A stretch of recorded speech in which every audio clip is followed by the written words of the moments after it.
Nah, Shalom semuanya, baik yang di ruangan maupun yang online. Ibadah hari ini kita mulai ya, langsung doa ya. Bapa, di dalam nama Tuhan Yesus, kami sungguh mengucap syukur buat siang hari ini. Tuhan, Engkau masih izinkan kami belajar dan Engkau masih izinkan kami memperbaharui kehidupan kami. Engkau masih izinkan waktu yang Kau berikan kepada kami untuk mencabut setiap yang bukan daripada Tuhan, supaya hidup kami makin hari makin berkenan di hadapan. Hari ini kami mau belajar sungguh-sungguh Tuhan tentang bagaimana mendukakan Roh Kudus-Mu, dan jangan sampai kami menghujat Roh Kudus. Tuhan, ajari setiap kami, buat kami mendengar setiap arahan-Mu, roh hikmat, roh pengertian, roh pewahyuan turun atas kami, sehingga kami lebih mampu untuk memahami apa yang Kau kehendaki di dalam kehidupan kami. Berfirmanlah Tuhan di dalam nama Tuhan Yesus. Amin. Shalom, teman-teman yang di PDI Frata. Sebetulnya saya mau menyampaikan sesuatu yang lebih lagi ya, tetapi sepertinya saya harus ngerem dulu. Untuk apa? Jika saya memberikan pengajaran sesuatu yang lebih nanti, hal-hal dasarnya ini sudah kita selesaikan ya. Hari ini kita belajar tentang mendukakan Roh Kudus yang ujungnya menghujat Roh Kudus. Kita buka dulu Yesaya 45. Yesaya 45. Semua yang saya bagikan ini adalah pengalaman saya bersama dengan Tuhan, pengalaman bersama dengan Tuhan ketika melayani orang-orang, ketika mendampingi orang-orang yang hampir meninggal. Ya, sangat jelas bahwa kehidupan orang, baik itu Katolik atau Kristen ya, kalau mereka tidak memperhatikan sungguh-sungguh manusia rohaninya, itu sangat berbahaya. Mereka ketika mau menghadap kepada Tuhan, ada satu roh saja yang bukan dari Tuhan, itu membuat mereka sulit untuk segera berangkat. Ya, karena roh yang bukan dari Tuhan itu menahan. Nah, mari kita belajar sungguh-sungguh, supaya apabila kita hari ini mengerti, nanti apabila saudara kita atau tetangga atau teman kita mengalami hal-hal yang sama yang seperti saya sampaikan, teman-teman semuanya bisa menolong ya, karena kita dipanggil sebagai imamat yang rajani. Setuju ya? Jadi apa yang saya sampaikan ini bukan teori saja, tetapi sebagai persiapan ketika Bapak Ibu nanti dipakai Tuhan sebagai pendamai jiwa-jiwa di sekeliling. Karena kita dipanggil sebagai imamat yang rajani. Yesaya 45 ayat 2 dan 3. Yesaya 45 ayat 2 dan 3. Ini saya akan sampaikan kondisi ketika kita ini terhubung dengan kerajaan surga. Kita bisa terhubung dengan kerajaan surga kalau kita memiliki Roh Kudus yang adalah meterai bahwa kita ini miliknya selama-lamanya. Nah, Roh Kudus ini harus tetap ada dan berdiam di dalam diri kita. Nggak boleh keluar. Kalau keluar itu gawat. Kalau keluar berarti roh-roh lain yang akan masuk. Nah, waktu kita ini memelihara Roh Kudus diam di dalam diri kita, Yesaya 45 ayat 2, Aku sendiri hendak berjalan di depanmu, hendak meratakan gunung-gunung, hendak memecahkan pintu-pintu tembaga, hendak mematahkan palang-palang besi. Aku akan memberikan kepadamu harta benda yang terpendam dan harta kekayaan yang tersembunyi, supaya engkau tahu bahwa akulah Tuhan Allah Israel yang memanggil engkau dengan namamu. Jadi Yesaya 45 ayat 2 ini, 45 ya, 45 ayat 2, betul ya? Ya, Yesaya 45 ayat 2 ini, waktu saya pertama kali menemukan ayat ini, membuat kehidupan saya berubah total. Ya, dikasih lihat bersama Tuhan itu ketika perjalanan seseorang itu melangkah ke depan, ada begitu banyak halangan-halangan yang merintangi orang tersebut. Jadi ada gunung yang harus dia lalui, ada pintu-pintu tembaga yang harus dia pecahkan, ada palang-palang besi yang harus dibuka gitu ya. Ini bicara apa? Kesulitan-kesulitan kehidupan kita di depan kita. Ataupun kalau kondisi orang itu hampir meninggal, jika masih ada roh satu yang bukan dari Tuhan atau masih ada ikatan yang belum lepas, waktu roh itu keluar dari tubuhnya, dia tidak bisa naik karena ada pintu-pintu tembaga, ada seperti sesuatu yang menghalangi dia. Nah, sebagai pendoa, sebagai orang-orang yang tahu, engkau harus memecahkan itu. Bagaimana saya bisa tahu kalau orang itu tertahan, Bu? Ya, orang itu waktu mau meninggal ketakutan, kemudian gelisah, ya kan? Gelisah, meronta-ronta.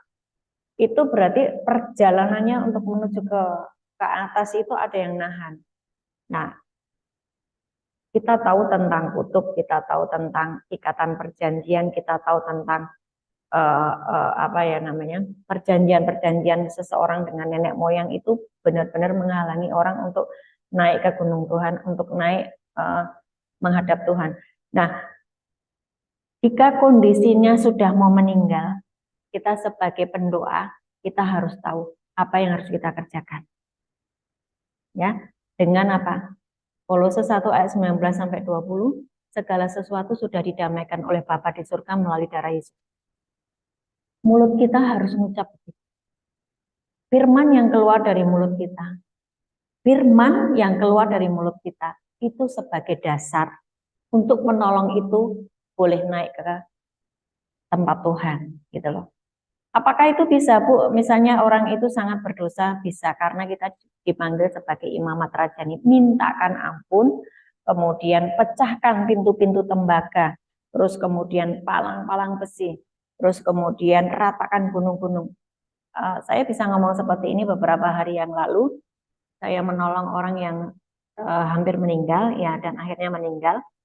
Nah, kasusnya begini ya, ini saya kasih prolog dulu, supaya Bapak Ibu bisa memahami. Jadi beliau itu sangat tidak mau baca Alkitab karena alasannya tulisan cilik-cilik gitu ya, bisa gitu ya. Terus kemudian alasannya inilah itulah. Pokoknya dia hanya mau mendengar aja kalah gitu, kadang kalah, ya kan? Kalau nanti ada siaran firman ya dia bisa. Tapi kan tidak mempelajarinya sungguh-sungguh, hanya membacanya sambil lalu. Nah, di akhir kehidupannya, roh yang ada di dalam dirinya, yang masih tertinggal, dan itu sebetulnya terjadi karena apa? Firman Tuhan di Yohanes 15 ayat 3 berkata begini, kamu memang sudah bersih oleh karena firman yang aku sampaikan kepadamu. Yohanes 15 ayat 3, firman itu membersihkan kita. Jadi kalau kita ini rajin membaca firman, kita ini rajin menghafalkan firman, rajin menghafalkan firman, rajin mendownload firman, rajin memperkatakan firman, maka di dalam kehidupan kita bersih. Karena itu Yesus sendiri yang ngomong, kamu memang sudah bersih oleh karena firman yang aku katakan kepadamu. Artinya bahwa ketika kita ini rutin memperkatakan firman, membaca firman, merenungkan firman, menghafal firman, terngiang-ngiang pikiran kita itu isinya firman, terngiang-ngiang terus isinya firman, maka di dalam diri kita ini sisi kegelapan itu akan terekspos. Ayatnya di mana? Di Yohanes 1 ayat 5. Boleh dibaca Yohanes 1 ayat 4 sampai dengan ayat 5 itu. Yohanes 1 ayat 4 sampai 5, ada yang mau bantu baca?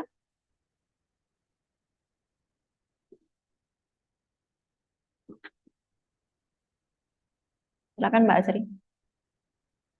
Ya.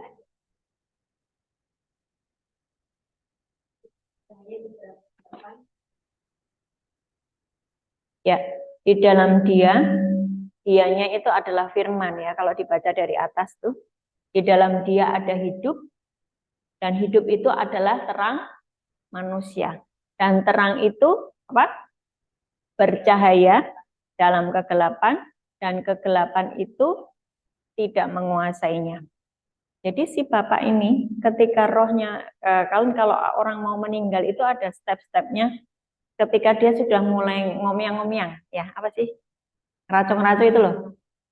Ngaco ngomongnya toh. Aku ketemu orang ini, aku ketemu orang yang sudah meninggal, aku ketemu kakek nenekku kan gitu. Ngaco-ngaco gitu loh. Nah, itu artinya bahwa rohnya itu sudah mulai keluar. Nah, waktu rohnya mulai keluar, kalau dia tidak ada firman di dalam kegelapan. Loh, ini firman loh ini. Firman ya. Jadi di dalam dia ada hidup, hidup itu adalah terang manusia, dan terang itu apa? Bercahaya.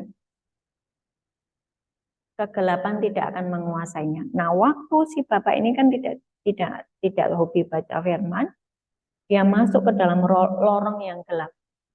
Dan ketika dia masuk ke dalam lorong yang gelap, teriak manifestasi, maki-maki keluarganya yang menemani di rumah sakit, semua omongan-omongan yang kotor itu keluar. Aku ini di, aku ini di mana? Kamu itu kok kurang ajar, kok bawa aku ke hutan belantara. Ini hutan. Aku mau pulang, aku mau pulang. Ini real. Ini real. Aku mau pulang, aku sampai yang saya kan juga menemani by phone ya, lewat video call. Karena anaknya kan dari seberang ya tidak percaya kepada Yesus, sehingga saya memang bertanggung jawab untuk mengawal. Bu Ana, aku ini diculik sama anakku, dibawa kemana ini? Itu real. Itu real. Dan rupanya memang dia sedang berada di dalam kegelapan. Karena apa? Firman itu ya dan amin. Kalau di dalam dirimu tidak ada terang, maka tidak ada firman Tuhan, maka tidak ada terang. Yang ada adalah kegelapan. Nah, di situ dibutuhkan pendoa atau pendampingan orang-orang di sekitarnya yang mengerti, ya, yang mengerti firman. Nggak harus engkau menjadi pendeta, nggak harus engkau menjadi hamba Tuhan, romo, nggak harus. Engkau tahu firman, engkau tahu hukum-hukum Tuhan. Bahwa kita ini dipanggil sebagai imamat yang rajani.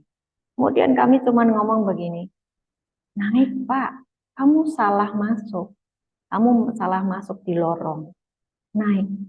Bu, aku tuh nggak bisa jalan. Memang kan kondisi tubuhnya kan sudah sakit ya. Aku tuh nggak bisa jalan. Bisa, minta sama malaikat membawamu naik. Itu ada lorong, ada cahaya, kamu mesti naik, dan malaikat untuk mengangkat. Minta malaikat untuk mengangkatmu. Dia masih bisa ngomong. Malaikat bawa aku naik. Malaikat gendong aku naik. Nah, waktu dia bisa naik gitu, sudah selesai. Dan memang kita masih harus terus ngawal sampai akhirnya ketika waktunya tiba, itu ada yang namanya seperti yang dibilang di Yesaya 45 ini. Pintu-pintu tembaga dipecah. Ada yang piar gitu, pecah. Terus kemudian palang-palang besi yang menghalangi dia untuk keluar itu dilepaskan, dibebaskan. Sehingga dia meninggal dalam kondisi tersenyum karena memang ada penjemputan dari para malaikat. Nah, ini saya mau menyampaikan ini serius buat teman-teman semuanya. Selagi kita ini masih diberi usia, masih diberi waktu, banyak-banyak membersihkan hidup kita dengan firman. Ucapkan firman, deklarasikan firman, download firman, hafalkan firman. Nanti firman yang sudah terngiang-ngiang di dalam pikiran kita ini akan membersihkan, akan mengekspos sisi gelap di dalam diri kita. Ya. Dan Roh Kudus itu adalah penolong buat kita supaya kita terus hidup di dalam firman. Nah, bagaimana tadi saya bercerita tentang kondisi orang yang mau meninggal ya. Kondisi ini juga dialami oleh orang-orang hari-hari ini, walaupun masih aktivitas seperti ini, ketika kehidupan mereka penuh dengan pergumulan, penuh dengan air mata, penuh dengan masalah, sebetulnya mereka ini berjalan di gunung-gunung, di lembah-lembah, dan ada pintu-pintu tembaga, ada palang-palang besi. Yesaya 45 ayat 2 ini ya, yang sebetulnya harus dipatahkan.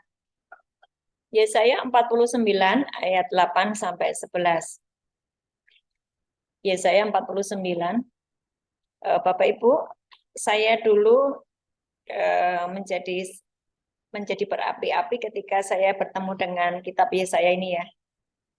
Yesaya ini saya ulang-ulang. Dan sekarang kalau setiap kali saya sampai kepada kitab Yesaya, hati saya begitu melonjak kegirangan ya. Yesaya 49 ayat 8 sampai dengan 11. Ini kita nanti akan, ini prolognya sebelum kita mengerti tentang menghujat Roh Kudus. Yesaya 49 ayat 8 sampai 11. Pada waktu aku berkenan, aku akan menjawab engkau. Pada hari aku menyelamatkan, aku akan menolong engkau. Aku telah membentuk dan memberi engkau menjadi perjanjian bagi umat manusia untuk membangunkan bumi kembali dan untuk membagikan tanah pusaka yang sudah sunyi sepi, untuk mengatakan kepada orang yang terkurung, keluarlah, kepada orang-orang yang ada di dalam gelap, tampillah. Di sepanjang jalan mereka seperti domba yang tidak pernah kekurangan rumput, dan segala bukit gundul pun tersedia rumput bagi mereka. Mereka tidak menjadi lapar atau haus, angin hangat dan terik matahari tidak akan menimpa mereka, sebab penyayang mereka akan memimpin mereka dan akan menuntun mereka di dekat sumber-sumber air. Lihat, perhatikan, ketika kehidupan kita terkoneksi dengan Roh Kudus, dengan Tuhan, tidak ada pergumulan. Ya, ini tadi sangat jelas kondisi kalau kita ini terhubung dengan Tuhan dan membiarkan Tuhan itu memimpin hidup kita.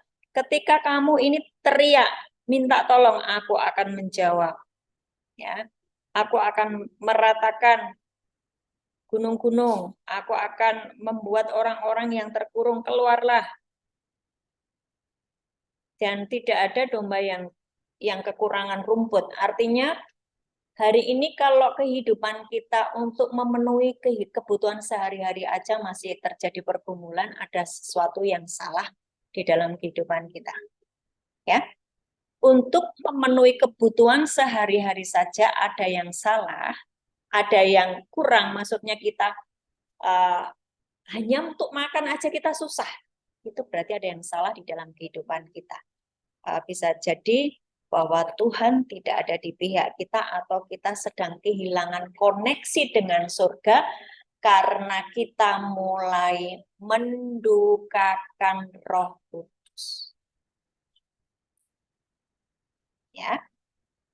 Nah, kehidupan yang terhubung dengan Tuhan selalu ada penyediaan, kemudian tanpa ada pergumulan, itu sebetulnya kehidupan yang normal yang Tuhan inginkan. Tapi banyak orang berkata, wajar hidup di dunia penuh dengan pergumulan. Betul nggak? Mereka kan berkata begitu. Ya wajar orang kueki belum sampai surga, kamu masih hidup di dunia. Pastilah hidupmu penuh dengan pergumulan. Itu sebetulnya tidak wajar. Tidak wajar. Sekali lagi, itu tidak wajar. Pola dunia, orang dunia memang mengatakan itu wajar. Tetapi di dalam kerajaan surga itu tidak wajar. Karena kalau engkau memiliki keterhubungan dengan kerajaan surga lewat Roh Kudus yang terus engkau dengarkan, lewat Roh Kudus yang terus engkau ajak untuk ngobrol, ajak untuk berdiskusi, lewat Roh Kudus yang kau izinkan tinggal berkemah di dalam tubuhmu, maka sebetulnya kita ini terhubung dengan kerajaan surga. Dan kalau sudah terhubung dengan kerajaan surga karena Roh Kudus yang diam di dalam kita, tidak ada pergumulan. Masalah ada. Tetapi kita posisinya di atas masalah, bukan di bawah masalah. Beda ya. Ini masalah. Kalau kita ini dipimpin oleh Roh Kudus, kita di atas masalah. Tapi kalau hidup kita tidak dipimpin oleh Roh Kudus, kita di bawah masalah. Berarti kita sudah berada di apa ya namanya? Tekanan dari kuasa kegelapan. Ya. Nah, mari kita belajar sungguh-sungguh bahwa betapa dahsyatnya Roh Kudus itu dalam kehidupan kita. Jadi kita tidak boleh yang namanya mengabaikan Roh Kudus, ya. Judulnya kita hari ini terus mendukakan Roh Kudus, ujungnya menghujat Roh Kudus. Jadi menghujat Roh Kudus itu bukan tiba-tiba orang itu menghujat Roh Kudus, enggak. Awalnya dia mendukakan dulu Roh Kudus. Efesus 4 ayat 30. Ini sepertinya sudah kita bahas bulan lalu ya. Efesus 4 itu kita sudah bahas bulan lalu ya, betul ya? Ada yang ingat enggak? Tentang manusia baru kita sudah bahas toh? Yang 17 sampai dengan iya toh? Iya toh? Sudah kita bahas bulan lalu.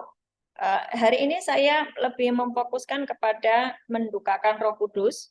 Kalau yang lalu kan adalah saya memfokuskan kita ini sudah menjadi manusia baru. Jangan sebentar manusia lama, sebentar manusia baru. Nanti hidupmu menjadi susah.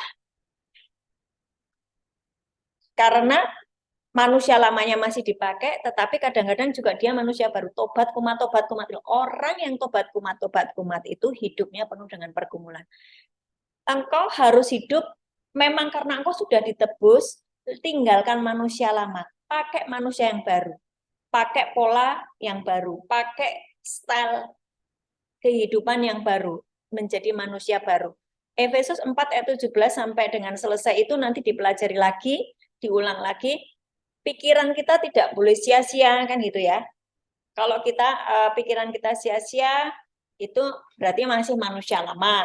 Ditanya kan gitu yang ayat 17. Hati kita jangan dekil. Hati dekil itu apa sih? Membiarkan kepahitan, membiarkan marah, membiarkan kecewa, itu lama-lama dekil, membiarkan. Jadi perintahnya di Efesus 4 itu jangan beri kesempatan kepada iblis. Kalau engkau tahu engkau berdosa, segera bereskan sebelum matahari terbenam. Nah, ini perintah. Kalau perintah itu tidak kita kerjakan, maka iblis ambil bagian. Iblis mengambil keuntungan dari keabaianmu itu. Dia akan masuk. Nah, itu yang disebut roh yang lain itu masuk. Ya, di sini paham ya? Paham enggak? Paham, Bu? Paham ya? Ketika kita tidak segera bertobat dari satu dosa, yang hari itu Tuhan Roh Kudus ingatkan, kamu salah loh, kamu sudah jengkel tadi barusan, kamu keluar kejengkelan dan kemarahan terhadap orang itu, harus segera selesaikan sebelum matahari terbenam. Sebab firman-Nya jelas, kalau engkau tidak segera selesaikan, engkau memberi kesempatan kepada iblis untuk masuk dan mendukakan Roh Kudus. Itu Efesus 4 ayat 30. Janganlah kamu mendukakan Roh Kudus Allah yang telah memeteraikan kamu menjelang hari penyelamatan. Segala kepahitan, geram, marah, pertikaian, fitnah, semuanya itu buang ya dari antaramu. Jangan ada hati kita yang marah dan ada fitnah, ya dibuang semuanya. Hendaklah kamu ramah seorang terhadap yang lain, penuh kasih mesra, saling mengampuni, sebagaimana Allah di dalam Kristus telah mengampuni kamu. Saya akan lebih memfokuskan kepada ayat 30, janganlah kamu mendukakan Roh Kudus Allah yang telah memeteraikan kamu menjelang hari penyelamatan. Nah, meterai. Saya ini selalu diingatkan kepada meterai. Jadi untuk setiap anak-anak Tuhan yang mengizinkan Roh Kudus berdiam di dalam dirimu, dengerin ya, Kalau engkau mengizinkan Roh Kudus diam di dalam dirimu, di sini, di dahi ini ada meterai. Meterainya tanda salib milik Allah. Tapi jika kita ini terus-menerus mendukakan Roh Kudus, terus-menerus melakukan dosa, terus-menerus melanggar ketetapan Tuhan, iblis itu juga bisa kasih meterai di sini. Tapi bukan dari Tuhan. Ini meterainya bentuknya beda. Maksudnya apa? Sudah jadi HM-nya iblis. HM, hak milik. Karena dia terus-menerus melanggar ketetapan Tuhan. Nah, di sini paham ya? Nah, ini dibilang bahwa janganlah kamu mendukakan Roh Kudus Allah yang telah memeteraikan kamu menjelang hari penyelamatan. Jadi Roh Kudus itu adalah sangat penting untuk kita izinkan diam di dalam diri kita, karena itu adalah meterai. Meterai itu tanda bahwa itu sah, keabsahan gitu ya. Ya kan? Kalau kita mengerti meterai itu kan, perjanjian di atas meterai itu kan tandanya bahwa itu sah. Bahwa kita ini milik Allah. Nah, orang-orang yang menjagai hidupnya terus-menerus Roh Kudus izinkan diam di dalam diri kita, maka kita punya akses terus dengan kerajaan surga, dan waktu mau meninggal pun tidak pakai ontrang-ontrangan, tidak pakai rebutan dari pihak iblis dan dari pihak para malaikat. Di sini paham ya? Kita ini, Bu, kenapa sih Bu membahasnya tentang orang meninggal terus? Kita nggak tahu kapan kita meninggal, dan kita juga sendiri harus tahu apa yang harus kita kerjakan kalau tiba-tiba waktu itu tiba gitu ya. Kalau kita ini punya Roh Kudus di dalam diri kita, kita ini punya meterai bahwa kita ini milik Allah. Ayatnya ada di Efesus 1 ayat 13. Roh Kudus itu meterai. Efesus 1 ayat 13.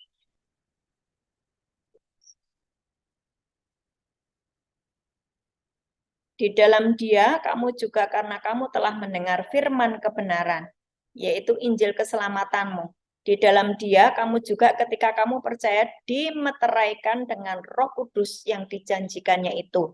Ayat 14, dan Roh Kudus itu adalah jaminan bagian kita sampai kita memperoleh seluruhnya, yaitu penebusan yang menjadikan kita milik Allah untuk memuji kemuliaannya.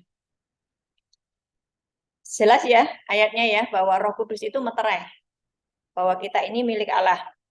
Nah, jangan engkau mendukakan Roh Kudus dengan terus-menerus melanggar apa yang disampaikan oleh Roh Kudus, karena Roh Kudus itu memang kan diutus oleh Bapa untuk mendampingi anak-anaknya, dan kita ini diberi penolong namanya Roh Kudus untuk mendampingi kita di dalam kehidupan sehari-hari, untuk menginsyafkan, ya kan? Untuk memberitahu, untuk menegur, untuk menghibur. Nah, ketika Roh Kudus sedang menegur hidup kita, tolong untuk kita segera waspada dan mendengarkan. Sebab kalau engkau terus-menerus menolaknya, dia akan undur. Dan itu awal dari mendukakan Roh Kudus. Nah, setelah Roh Kudus nanti undur, hidup kita ini sangat sulit untuk yang namanya ibadah seperti ini nih, sulit. Baca Alkitab sulit. Kehidupanmu menjadi sangat duniawi, dan itulah engkau sudah terpisah dari kerajaan surga. Dan ujungnya, yaitu nanti, karena kuasa kegelapan itu penuh di dalam dirinya, dan dia tidak mau, aku kok nggak ada haus dan lapar akan Tuhan ya, tolong doakan aku, kan nggak ada seperti itu. Dia tidak mau minta tolong, dan orang-orang di sekelilingnya juga cuek, tidak mendoakan. Nah, orang itu sudah pada titik di mana dia sebentar lagi akan menghujat Roh Kudus. Ya, jadi perhatikan bahwa Roh Kudus ini sangat penting. Dia diutus oleh Tuhan oleh Bapa kita untuk menolong kita. Yohanes 14 ayat 16 sampai 18. Perhatikan ini. Nanti kalau ada yang nggak paham, boleh bertanya. Karena ini pelajaran penting. Yohanes 14, 16 sampai 18. Sudah ketemu ya? 14, 16. Aku akan minta kepada Bapa dan ia akan memberikan kepadamu seorang penolong yang lain supaya ia menyertai kamu selama-lamanya. Jadi ini Yesus berkata kepada murid-muridnya waktu dia mau meninggalkan para murid, dia mau kembali ke surga. Aku akan minta pada Bapa dan ia, Bapa, memberikan kepadamu seorang penolong yang lain supaya ia menyertai kamu selama-lamanya. Garis bawahi, menyertai kamu selama-lamanya. Roh Kudus itu menyertai kamu selama-lamanya. Camkan itu di dalam diri kita. Dia adalah sahabat kita, dia adalah milik kita yang paling berharga karena dia yang paling setia di dunia ini. Karena dia menyertai kita selama-lamanya. Jangan kau tukar dengan roh yang lain. Bagaimana saya menukar Roh Kudus itu dengan roh yang lain? Ketika saya mengizinkan perzinahan di dalam diri saya, ketika saya mengizinkan roh fitnah di dalam diri saya, ketika saya mengizinkan roh iri hati di dalam diri saya, maka saya sedang tidak mengizinkan Roh Kudus diam di dalam diri saya. Sampai sini paham? Ya. Jadi, apakah kalau saya ada satu dosa, Roh Kudus itu masih diam di dalam saya? Tidak. Dia hanya tinggal di samping saya, menyertai saya. Dan itu janjinya Tuhan, menyertai aku selama-lamanya. Tapi ada catatannya. Jangan sampai engkau mendukakannya. Ya, setiap kali kita memang nggak bisa yang namanya lurus terus ya. Ada kalanya kita jatuh, tetapi itu bukan menjadi kebiasaan kita untuk jatuh, bukan menjadi kebiasaan kita untuk kembali ke kubangan yang sama. Jangan seperti babi dan anjing, ya. Kita ini anak-anak kerajaan yang punya Roh Kudus. 17, penolong itu 17, yaitu roh kebenaran. Dunia tidak dapat menerima dia sebab dunia tidak melihat dia dan tidak mengenal dia.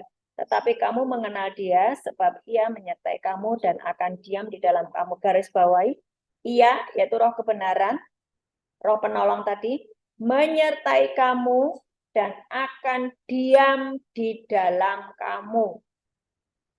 Aku tidak akan meninggalkan kamu sebagai yatim piatu, aku datang kembali kepadamu. Nah, perhatikan bahwa penolong yang diberikan Bapa itu menyertai kita selama-lamanya. Penolong itu adalah roh kebenaran, yaitu Roh Kudus sendiri. Roh itu menyertai kita dan akan diam di dalam kita. Jika engkau mengizinkan. Betul kan? Sebetulnya kan kayak gitu. Kapan engkau tidak mengizinkan Roh Kudus diam di dalammu? Kapan? Kapan Mbak Asri?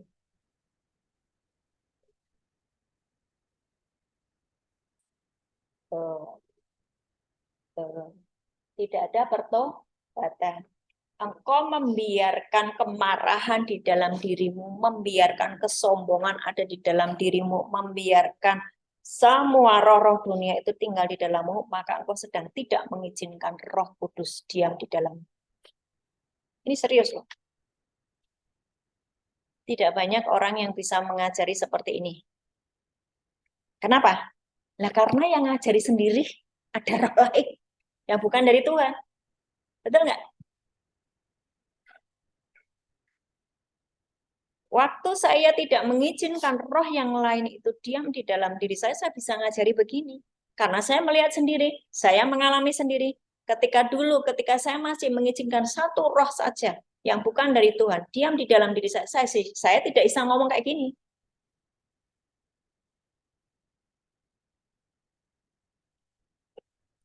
Ini serius dan saya harap Bapak Ibu merenungkannya baik-baik ya. Roh Kudus itu adalah satu yang pertama tadi kita baca di Efesus 1 ayat 13-14 bahwa itu adalah meterai bahwa kita ini miliknya selama-lamanya. Jangan kau tukar dengan roh dunia. Roh dunia apa? Baca di Galatia 5 ayat 19 sampai 21. Perbuatan daging telah nyata. Terus kemudian ada yang di 1 Korintus 6 ayat 9. Itu semua perbuatan daging atau roh-roh dunia. Ya, waktu kita terus berbuat daging, itu kita mengizinkan roh-roh dunia mendrive hidup kita, bukan Roh Kudus. Bu, apakah bisa itu kan separuh Roh Kudus, separuh roh jahat? Nggak bisa. Nggak bisa. Itu tetap engkau didrive oleh roh jahat. Engkau harus selesaikan dan izinkan Roh Kudus diam di dalam dirimu. Oke ya. 2 Yohanes 1 ayat 2. Tadi itu kan dibilang bahwa Roh Kudus, bedanya apa sih Roh Kudus dengan Roh kebenaran, dengan Roh hikmat? Ya kan ada toh? Yesaya 11 ayat 2 itu kan, Roh Tuhan ada padaku, roh Tuhan ada padaku, roh hikmat, roh pengertian, roh nasihat, roh keperkasaan, roh pengenalan akan hati Tuhan, dan roh takut akan Tuhan. Itu kan macam-macam roh. Tapi roh Tuhan, apa bedanya? Jadi begini, kalau dibaca di Yohanes 14 ayat 23, itu dibilang begini, kalau engkau mengasihi aku, engkau akan menuruti firman-Ku, dan kami akan diam di dalammu. Bapa akan diam juga di dalammu. Kristus akan diam di dalammu. Roh Kudus akan diam di dalammu. Itu kan roh Bapa, Putra, dan Roh Kudus. Nah, roh-roh yang di Yohanes Yesaya 11 ayat 2 tadi, roh hikmat, roh pengertian, roh nasihat, roh perasa, bagian dari Roh Kudus. Bagian dari Roh Kudus ada roh kebenaran, ada roh hikmat, ada roh wahyu, ada roh pengertian, ada roh nasihat, roh keperkasaan, pengenalan akan hati Tuhan, roh takut akan Tuhan. Itu bagian dari Roh Kudus. Jangan kau tukar dengan roh najis, roh dusta, roh zina, roh iri hati, pahit. Gitu loh maksudnya. Paham ya? Hari ini tolong untuk diberesi semuanya. Karena kita tidak bisa terus-menerus hidup di dalam keabu-abuan dan kompromi dengan dosa, karena Bapak Ibu tidak akan tahan ketika nanti menghadapi kedatangan Tuhan, baik itu secara pribadi atau bersama-sama. Ibrani 10 ayat 26.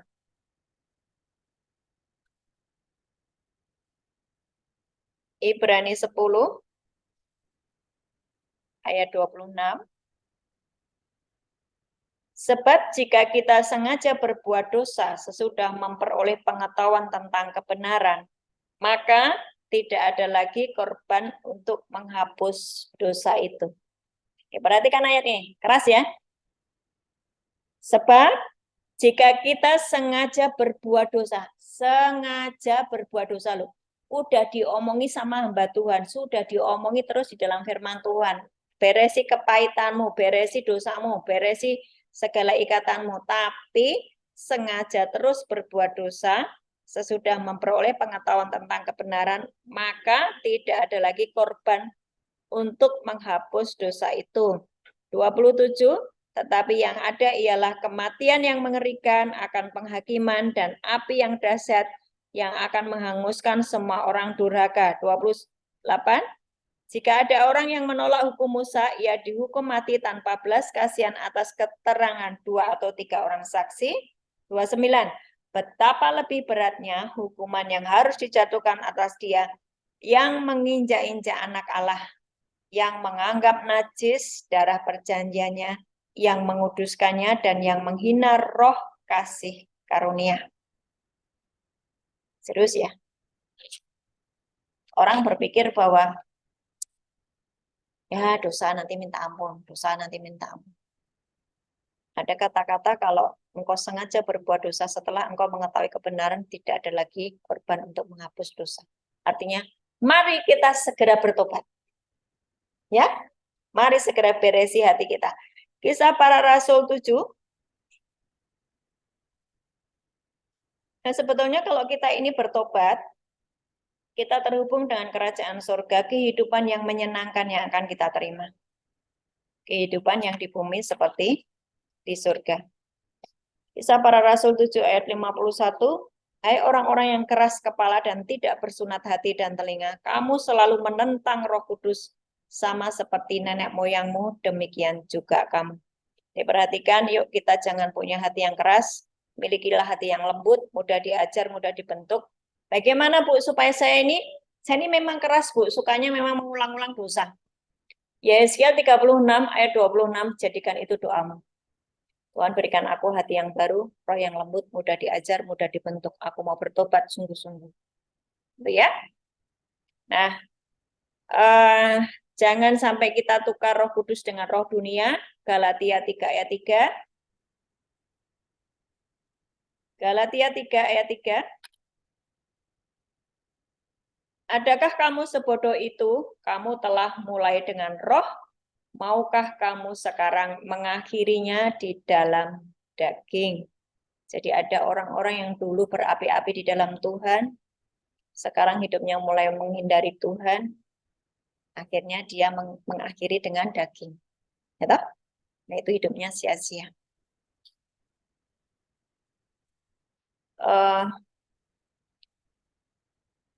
Apa yang saya sampaikan hari ini adalah pijakan buat kita untuk bulan November nanti. Saya akan bahas tentang sesuatu yang lebih lagi karena kita sudah selesai dengan diri kita sendiri. Artinya tidak ada menghujat Roh Kudus, tidak ada mendukakan Roh Kudus, kita izinkan Roh Kudus diam di dalam kita. Maka kita ini sedang berbuah 30. Ya, kita punya kerajaan surga di dalam diri kita ini. Saya punya kerajaan surga. Nah, kerajaan surga itu Tuhan itu ngomong seperti aliran air sungai di dalam dirimu nanti akan meluap, memancar. Nah, orang-orang yang ketemu kita akan ketemu dengan kerajaan surga, ketemu dengan Tuhan yang kita sembah.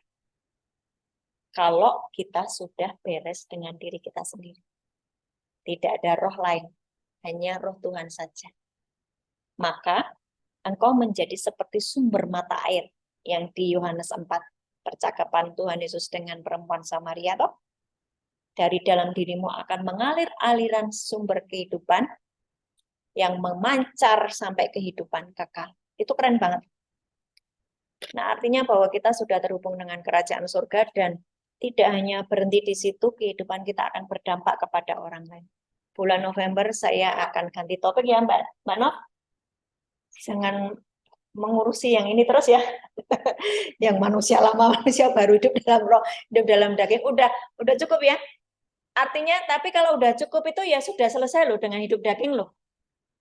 Nanti sudah tidak diajari, tapi dagingnya jalan terus. Wah, celaka itu. Jangan ya. Sudah selesai dengan kedagingan, hidup di dalam roh, dituntun oleh Roh Kudus, dan kita nanti bulan November akan berfungsi memenangkan banyak jiwa-jiwa di sekeliling kita. Tuhan Yesus memberkati. Ada yang mau tanya? Silakan yang mau bertanya.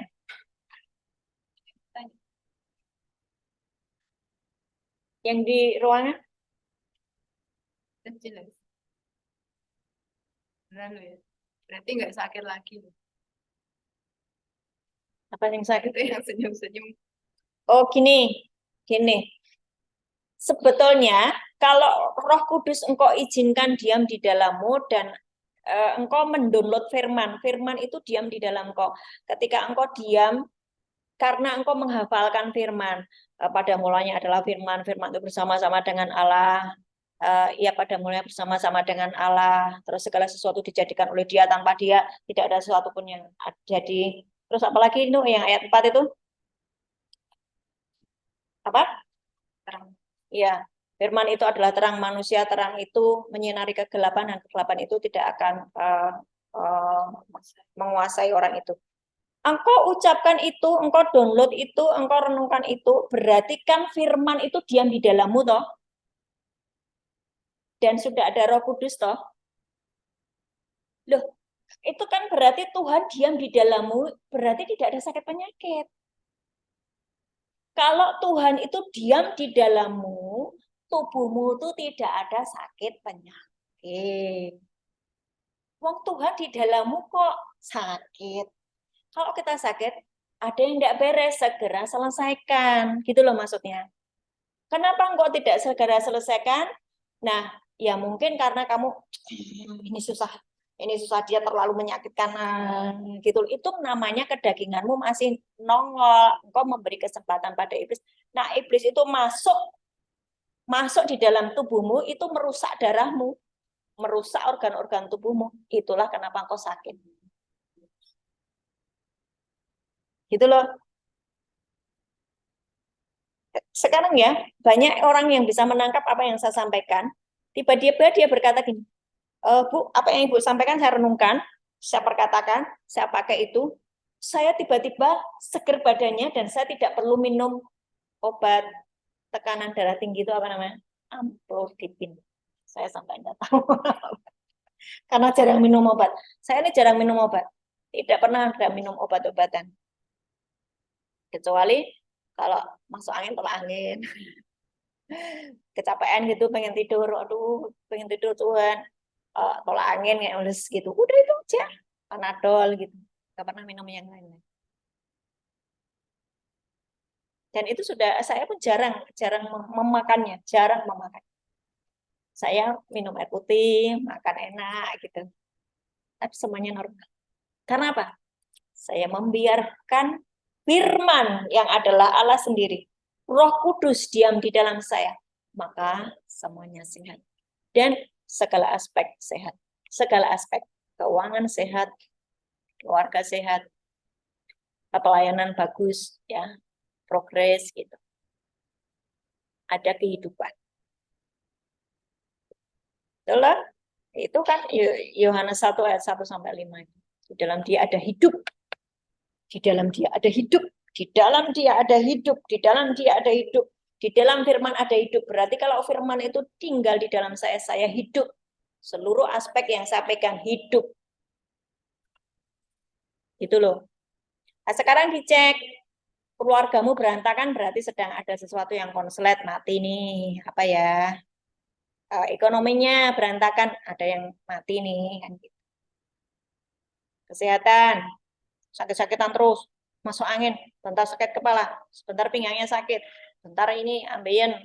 Ini berarti ada roh lain yang masuk di dalam tubuhmu. Saya berbicara di depan teman-teman yang bekerja di rumah sakit, mungkin ini mengganggu apa ya, pemahamanmu tentang orang sakit itu ya biasa itu tubuhnya gini. Kan saya bicara secara rohani.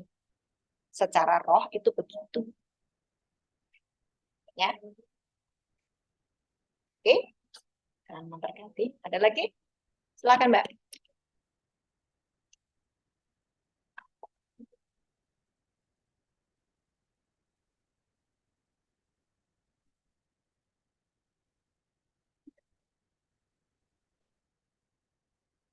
Masalah ada, tetapi biasa aja gitu loh. Kita ada di atas masalah, tapi nggak terus stres karena masalah gitu. Tapi semuanya akan lancar-lancar aja loh. Ada masalah, saya tetap ada masalah, tapi lancar-lancar aja gitu. Selalu ada solusi.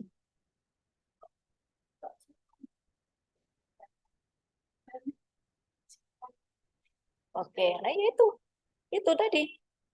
Ada masalah diizinkan supaya kamu diuji. Dengan masalah ini engkau akan down atau engkau tetap berharap kepada Tuhan. Di balik masalah itu pasti ada promosi. Naik level lagi. Kehidupan kita ini enggak yang stuck gitu-gitu aja, membosankan lah. Orang kalau nanti usianya sampai 80, 120 tahun, bosan lah hidup kayak gitu-gitu terus. Ada progres terus. Tuhan izinkan masalah. Memang ada masalah, selalu ada masalah. Tapi kan di Yesaya tadi, Yesaya 43 tadi, ada gunung, aku akan meratakan gunung. Ada lembah-lembah, aku akan meratakan lembah-lembah, kan gitu toh. Karena aku menyertaimu. Kan gitu. Itu bicara masalah. Artinya kita tidak terpuruk dengan masalah. Masalah selalu ada. Masalah selalu ada, tetapi selalu ada jalan keluar dan selalu kita menang di atas masalah. Gitu loh. Nah, sekarang gini ya, Bu. Contoh gini ya. pada waktu saya belum beres dengan diri saya sendiri, pada waktu saya masih hidup di dalam kesombongan, kecongkakan, dan mengandalkan kekuatan sendiri, dan masih kepahitan, Tuhan izinkan masalah sebesar gunung menimpa saya.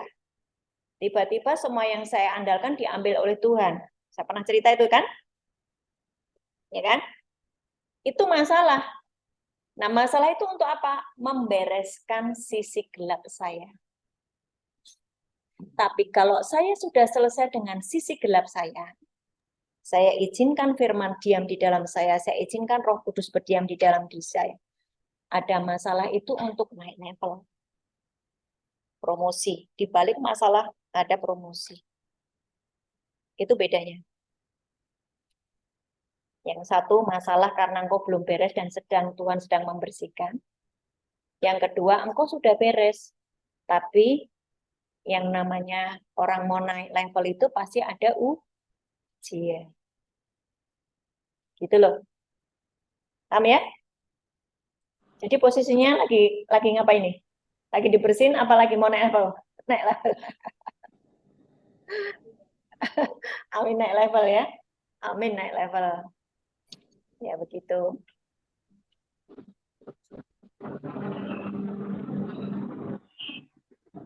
Ada lagi yang mau bertanya? Bu, kok kayaknya Ibu Nek ngomong enak toh? Enak. Karena saya mengizinkan tubuh saya menjadi kemahnya Tuhan. Enak.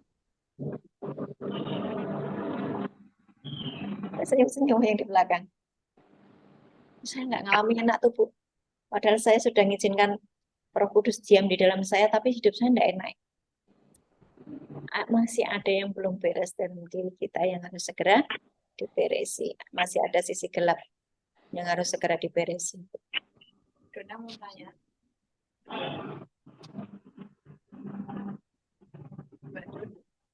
Mbak Dona mau nanya.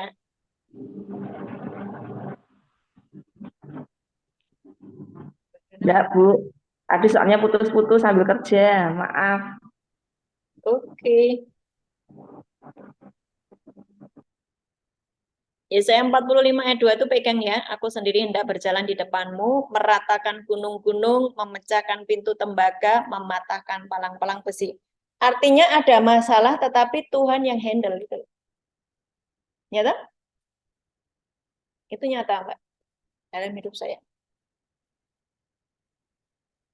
Suatu hari suami saya kita mau beli rumah nih. Mau mencairkan saham. Tiba-tiba PIN-nya itu tidak bisa dibuka, tidak bisa berfungsi untuk membuka itu. Ya kan? Salah dong. Karena saya cuma dikasih waktu dalam waktu sekian kalau Ibu tidak segera melunasi, DP-nya hilang, 50 juta hilang. Aduh. Masalah atau itu? Itu masalah. Tapi saya menguatkan kepercayaan saya kepada Tuhan dan berkata semuanya akan baik-baik saja.